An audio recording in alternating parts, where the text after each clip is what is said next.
Welcome to Young, Dumb, and in Love. Here at Young, Dumb, and in Love, we want to equip better marriages. We want you to have an absolutely amazing relationship with your husband or wife, and we want to help give you tools to do that.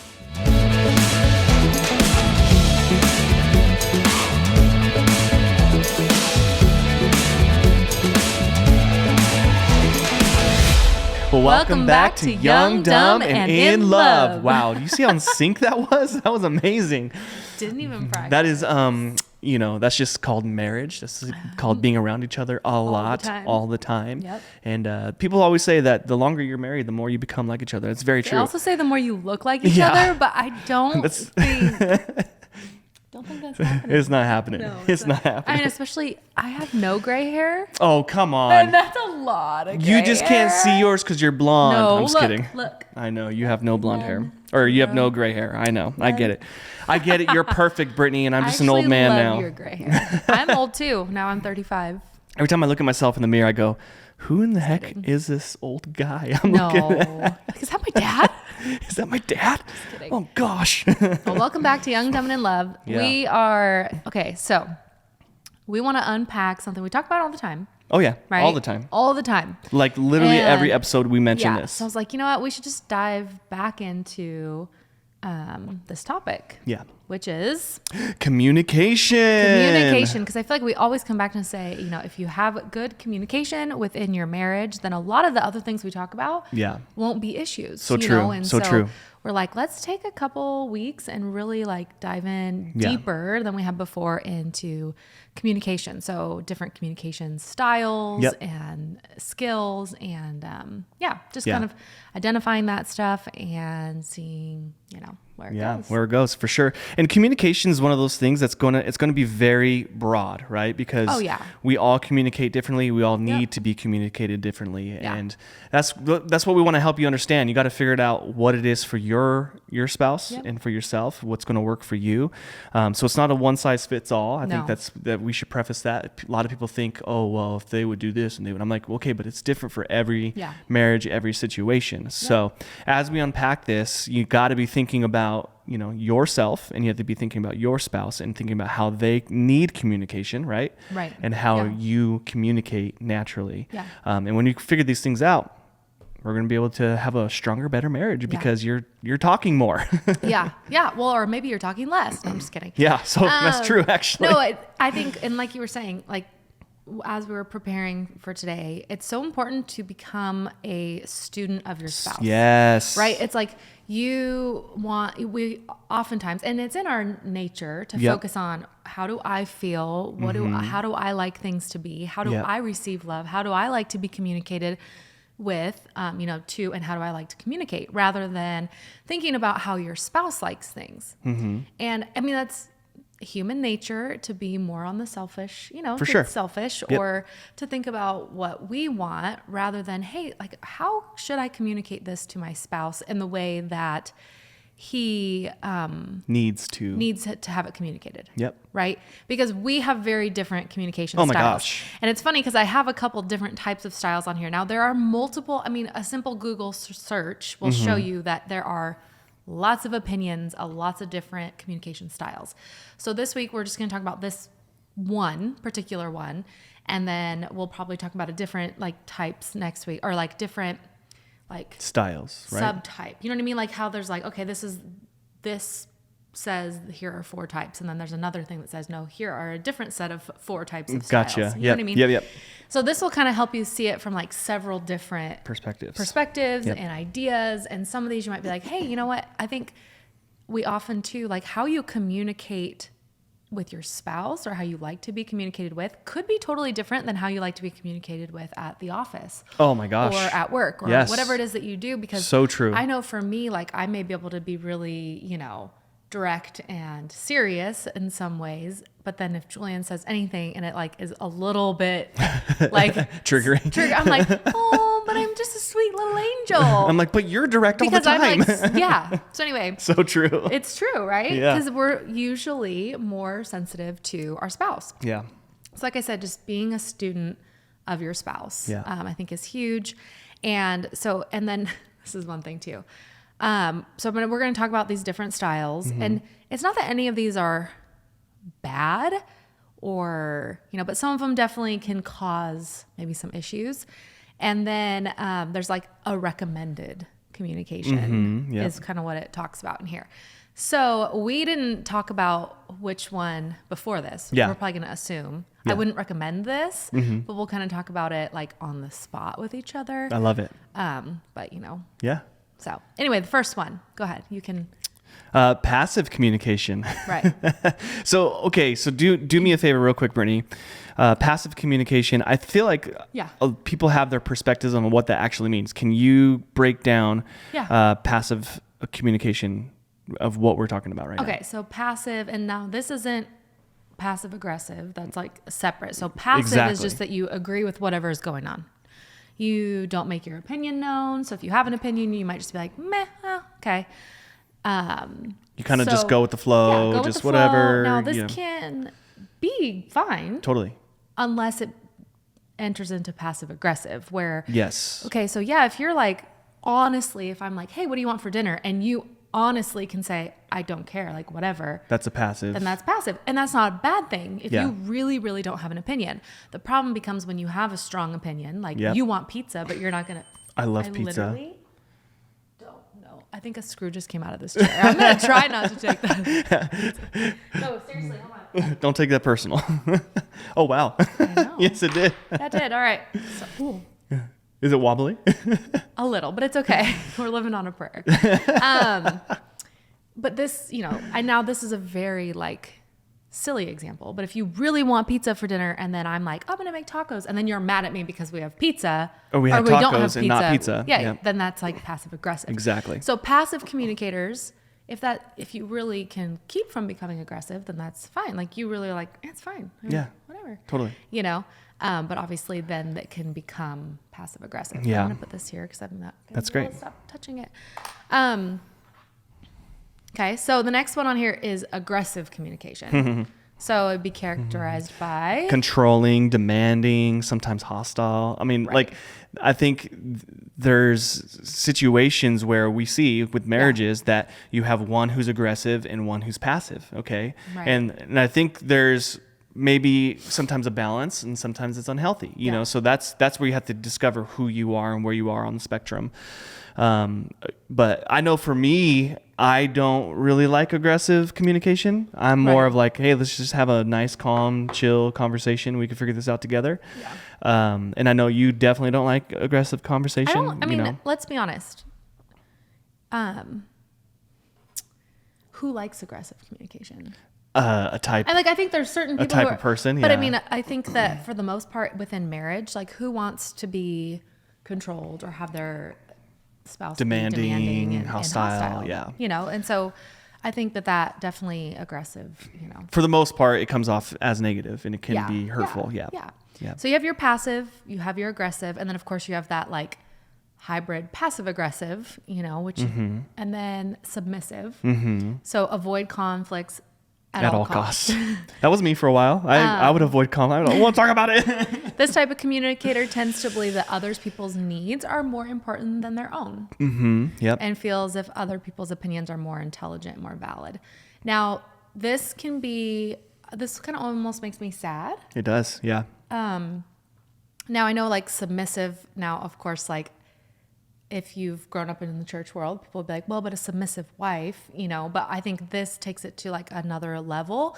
And I think we have like a wrong connotation of what submissive is. It doesn't mean you just do what someone tells you to do. Yeah, exactly. And like everyone's needs are important. So I think a lot of submissive communication can kind of stem from like a deeper root. For sure. Right? Yeah. I mean, what do you think? Yeah, for sure. I mean, I think a lot of it comes from insecurities. It comes from childhood hurts, things that they went through, that maybe their parents were super aggressive. Not, worth it. Yeah, they weren't my opinion doesn't really matter. And they don't feel heard. Yeah. Yeah, exactly. So submissive, and they want to avoid conflict, which I think a lot of people want to avoid conflict. I think a lot of people do, costs, for sure.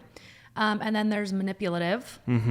So skilled at doing whatever it takes to gain personal advantage in a given situation. Yep. That one goes a long way. That one does. Not in our marriage, I think. I would say I don't know if either one of us are very manipulative by nature. I mean, if I am, you can tell. No, you're not. You're not at all. You're not at all. But this definitely, I think, but don't you think you have to sometimes check your motive? I'm not saying your, but as a, like as a spouse, even as a human being, but in this instance, in marriage, like, am I being manipulative in this? Yeah. Like, am I communicating in a way to be manipulative? Yeah. And I think, make sure that you're not. Well, the problem too with this is a lot of people don't really look at themselves as the problem. And so, it's hard to see what's going on right here. It's hard to look at yourself in the mirror. You're always looking at the person across from you. And so when you're a manipulative communicator, and it almost just happens naturally, it's a part of who you are, and people around you will see it, but you don't see it because you're like, I'm just communicating, but it can definitely hurt a lot. And I've seen this, not for me, that's a negative way of communicating personally, and I've had bad experiences with it. Yeah, absolutely. Yeah. Well, and then this one, assertive communicators, they are able to express their honest thoughts in a polite and respectful way that considers other people's opinions and feelings. Yeah. So really, as I was kind of just like diving into these different styles, of course, a lot of the commentary talked about that assertive communicators, really that's what you would want to strive for. Yeah. Is to be an assertive. I think we think assertive almost sometimes has like a bad connotation. It almost sounds aggressive. Almost, yeah. Yep. But assertive, like that you can express how you feel, but do it in a way that is like loving and polite and honorable. Yeah. So again, passive, aggressive, and then you're like passive aggressive could be considered a third type. Yep. Submissive, manipulative, or assertive. Okay. Yeah. And so the question really becomes, what style are you? Not what style is your spouse, because I know we all want to go, well, my spouse is a manipulative communicator, and sometimes he's passive aggressive, and I just, I get it, right? Because we all, like, come on. But if we're going to be first looking towards ourselves, like, how am I communicating? Yeah. And then, of course, like, how does my spouse communicate? And then how should I be communicating to my spouse? Okay. So, Julian. Yeah. We're gonna put ourselves on the spotlight. Let's here. Do it. What style communicator do you think you are? What do I think I am? Okay. I would say mostly passive, because most of the time I really truly don't care. Yeah. And which can be hard for someone who, for sure, me, always has an opinion. You always have an opinion, like, literally always. And I mean, I have an opinion about a lot of things, but you also really are like, it's if it fine. doesn't, it's chill. Yeah, if it doesn't matter, if it's not going to be life changing, I'm kind of like, okay, whatever. Like, I can eat pizza, I can eat. I don't really care as long as it fills my tummy and I feel good afterwards. Like that's kind of where my mentality is when it comes to just my personality. And so, do you feel like you've always been that? Like, so I would say that's my personality at home with my family. I'm cool with kind of whatever, I don't really have a strong opinion. Now, there is a part of me that, it might be a little, I don't know how, I don't even know if the one I feel is on here. So assertive is a part of how I feel like I am a lot of times, because, for instance, I was just in a situation where something was happening with, two different people, and I had to give an opinion that was unpopular, but it was going to be helpful to another person, because they were, that's assertive, because you're thinking of, that's the it's an honest opinion, it's polite. I was real, and it was polite. So I think it depends on what the situation is. If it's something that really matters, I'm probably going to lean more on the assertive side. If it's chill and it's not like life changing and it doesn't really make a difference in my life, I'm definitely going to be leaning on passive. And that's kind of where I land today, at least. Yeah, I think so. You agree? I think so. Yeah. It's hard. Yeah. Yeah. Because it is situational. Like, that's the thing. Like, there's going to be different situations. You're going to respond and communicate certain ways. Right. Okay. So what about you? What do you think you are? I already know what you are, but what are you? I think I'm assertive. Oh, 100% you are. Like, there's no other side. It's just assertive. No, okay, so... Which they said is the good one. It is a good one, but it's hilarious. It's hilarious when you literally are 100% so something. I am definitely an assertive communicator. I am able to express my honest thoughts in a polite and respectful way that considers others. Yes. I also think I used to be submissive.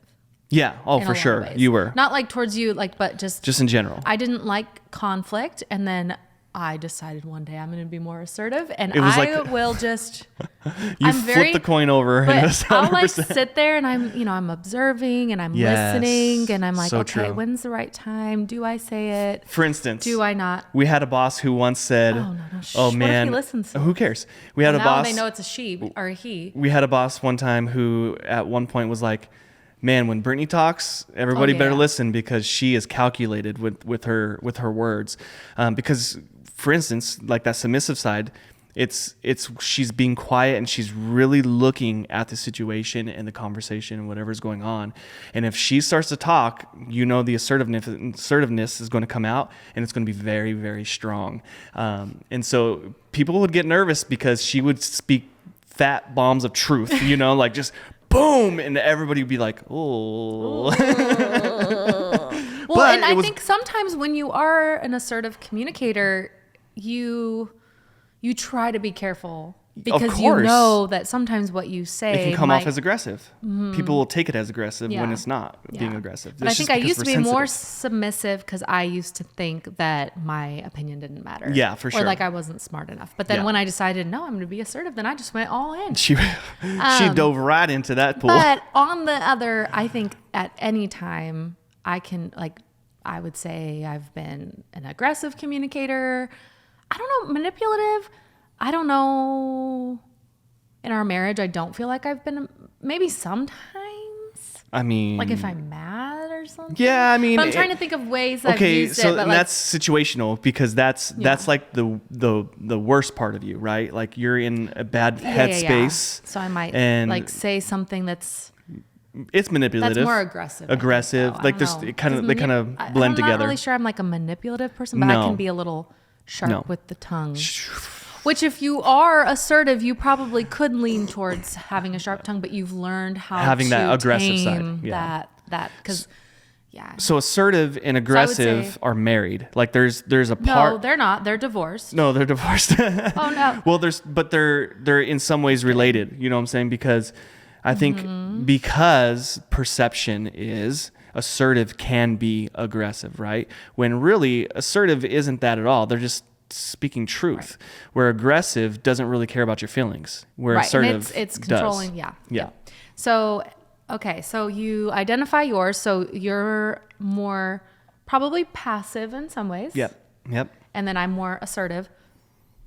So and then do you feel like you ever tiptoe into passive aggressive? Oh, for sure. Absolutely. But not as much. And that, I think that's probably a learned trait. Yeah. That's something that I picked up on over the years growing up and stuff. Yeah. So. Well, and so when you now, so I said, don't recommend, tell your spouse what they are. I do not recommend this don't sit down. All right, you are this. Yeah. Like I was listening to this podcast today and you are manipulative. And then you're like, no. Frick those guys. But, what do they know? That's what your spouse going to say. Which is totally, fair. Okay. So once you've identified your own, and then maybe it's something you do want to like, hey, you know what? I did this today and I realized that I feel like I'm an assertive communicator, but that I probably in the past have been more of an aggressive communicator, and then just say like, hey, is this something that you would want to look at too? Because I think it could help us in our communication and marriage. Yeah. Because I think here's the thing, it's just like love languages. It's like, okay, so one, they shift and they change and they evolve. I mean, that's life and growing. Life. And, but when I know your communication style, then I can communicate better with you. Yes. Like I know that Julian really, if I'm like, hey, can you go do this? And he's like, yeah. He's not like, oh, she's making me do that again. He really means like, yeah, totally. Yeah. Me, if he's like, hey, can you do that? And I'm like, oh, fine. I might be a little like aggressive and hostile that I have to drive again to do all the stuff. But no, I think that when you know your spouse's, like I know he's assertive too. Yeah. Well, and it's good to know what your spouse needs because your spouse is going to be happier that you're actually doing those things, right? And so like with her, I think in women in general, a lot of marriages, like for some reason, the spouse thinks that the other spouse should know what's going on inside their head at all times, you know? And we've talked about this before. They do not. Yeah, they will not. They will not. Sometimes you do. Sometimes, every once in a while. But I mean, we've been together 18 years years this year. And I'm like, there's still times I have to be like, hey, you know, for like 3 days, I'm like kind of been struggling. Oh, you have? Yeah. Okay. But if I don't say it, yeah, you know. So true. And so I need her, like I personally need her to be assertive and just tell me what she needs. And literally I'll say it all the time. Just tell me what you need. Well, I will literally get up and do it right now. I wasn't even going to talk about this, but since I have become more of an assertive communicator and express my honest thoughts in a polite and respectful way, I feel like you've become a better husband because I've just been honest about the things that I need you to do in a loving way. Like, hey, babe, you need to take out the trash and recycle every day. Yep. That is my expectation. That's what you need. You know, and I do it in a loving way, but it's like, that is how it needs to be communicated. Yep. You know what I mean? And the cool thing about that is that you will do it if I can't, if I'm not around. Like, it's not like you're like, and then I don't get manipulative. Yeah. You ever see those reels or TikToks where the wife is when my husband's out of town and the trash just builds up, it's all the way to the roof because she will not take it out. No, because that's not her. Gross and it smells bad. But I think when you can become a student of your spouse and you can go, okay, you know what? And here's the thing. You don't have to tell them that you think that they are maybe a passive aggressive communicator, but you could go, hey, you know what? I kind of see that maybe that's some stuff that they deal with. So when I'm communicating with them, I can communicate this way, you know, and it is helpful to know because at the end of the day, you want your communication to thrive. When your communication thrives, your marriage thrives, your intimacy does, everything kind of follows communication. Right. And when you can kind of identify this, it makes such a huge difference. Yep. And I'm a pretty straight shooter. I'll be super nice, but I'm also just, you know, if you ask me a question, you're going to give me your answer. I'm going to give you an answer in love, of course. Yeah. But yeah, telling your spouse what they are. Don't recommend this strategy. That's literally the notes. So true. Because we have a tendency to be like, well, I think you're a manipulative communicator or Yep. whatever that is. You know, and so moving towards that assertive communication or, you know, I think passive can have because of passive aggressiveness, but it's okay to be like, no, like really, I'm fine with whatever you choose. And usually there might be a spouse that is more opinionated. I'm definitely more opinionated on for sure what we're doing, where we're going. But she wants to make the plan and know exactly every step of the way where I'm like, hey, let's do this. Let's make it happen. Well, and a lot of that is personality, you know? And so, here, and like I said, we're going to dive into these things, you know, and you might be like, oh no, I just read this and I'm a manipulative communicator, you know, or man, I'm an aggressive communicator. And so it's like, okay, now just making those steps like, okay, how can I become less aggressive or less manipulative or watching what I'm saying? Because I think so often when we just kind of like start on our own, you know, it makes such a huge difference. It does. And even going to your spouse and saying like, hey, I kind of figured out today that maybe I'm a manipulative communicator. Yeah. Like, I'm so sorry. Yeah, you know, for sure. Or like, do you feel like I'm like that? But if you ask the question and they answer, yes, I do think you are, you can't be mad at them because you asked. Because you asked, yep. That's a part of the communication is having the ability to stay calm with each other, have grace for each other. Yeah. Like that's a part of marriage. If you can do that, you're going to have a much better marriage because you're able to have real conversations with each other. Yeah, absolutely. So then I just kind of, like I said, figure out your own default style. Yep. So what's your default style? And you may not like it. Both sides. What's your default speaking and what's your default receiving? Right. Which I think receiving it might be a little bit different. You know, and that might be something we dive into because if you, like, how do you receive it when they speak? You know what I mean? I think it can be different than how you speak it. I know that's like a lot. It's a lot. So figuring out your default style, maybe kind of assuming like, hey, I think this is my spouse's. How is this dynamic? And maybe you're like, actually, my spouse is a really good communicator. It's me, so then that makes that conversation with them easier. Like, hey, you're actually a pretty good communicator. I'm not. But I wrote down a few, and obviously, this week we kind of just did a little intro into, hey, these different styles, and then want to give a few bullet points on like, here's some tangible steps you can do. Yeah. And then we're going to dive deeper into communication over the next probably 2-3 weeks. Yeah. So if you want to go through I would love to. This is the conversational piece that you have to have grace. This is what we're talking about when it comes to that. But ask for feedback and be open to constructive criticism. Yeah. Now, this is hard. This is one of those things where you truly have to be somebody who can take criticism, but you also have to be somebody who's willing to give it in a assertive way. That's, you care about their feelings. You want to walk them through and help them. It might even be that you don't actually ask your spouse first for the feedback. That's Maybe you like true. Go to someone, you know, like your mentor, probably, or like for me, I'm really close to my mom. So I might be like, hey mom, like what kind of communicator do you think I am? You know, and ask her opinion. And someone who's going to be real with you. Someone who's going to be real, and someone who's going to also do it in love, you know? And so work on your active listening skills. So I think this is a huge one. Like the best speakers are usually the best listeners, because they're actually very slow to speak, and they've actually listened before speaking. So just work on your active listening skills to your spouse. And be empathetic. And try to understand their perspective. So true. Yeah. You know, and understanding somebody else's perspective, your spouse's perspective, it can be super hard. You know, it's one of those things where, because that person, we see life differently, you know, like you most likely married somebody who is very different from you. And understanding the perspective is really hard to do. That's why we always say, be a student of your spouse. Learn and pay attention to the things that they do, the way they talk, listen, whatever, all those things, and learn how to do that. Because if you can become a student, you're going to be so much better at doing this. Right. Yep. Yeah. Which one? Encourage honesty and transparency. Did we say that one? I don't know. Nope. Encourage honesty and transparency. Like, so just be honest. Yeah. Be honest with each other. Just be real. Remain calm. Oh my gosh. This one's hard. And can I just say too, like, if you feel like, you know what, if we cannot remain calm, but we're both upset about this, you just might need to take a step back. Okay. And that's the thing. Like, someone once said, like, don't go to bed angry. And I get it, but sometimes I just need to go to bed. I don't completely agree with that. I don't either. And there's a lot of things I've unpacked over the last several years. And I'm like, I don't actually know if I believe that. Because I can say, I love you, good night. We can talk about this tomorrow. I think it's important to look at it and be like, I love you, good night. Yeah.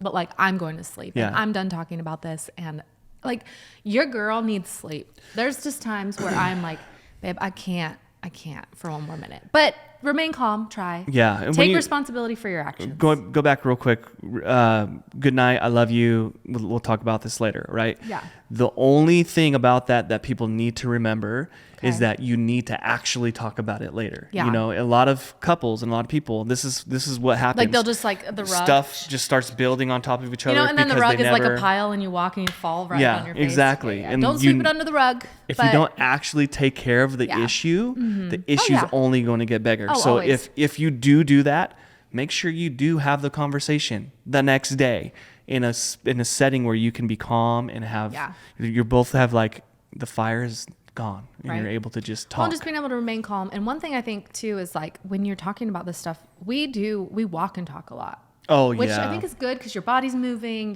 your brain your endorphins you're releasing endorphins. You're in fresh air. You're probably not going to start screaming at your spouse or something, because you're like, there might be someone who drives by. Because you're sweating and out of breath. Yeah, you can't barely, like, walking up the hill. I say, like, the worst thing I could say at the bottom of the hill, so that by the time we're at the top of the hill, Julian's like, I'm just kidding.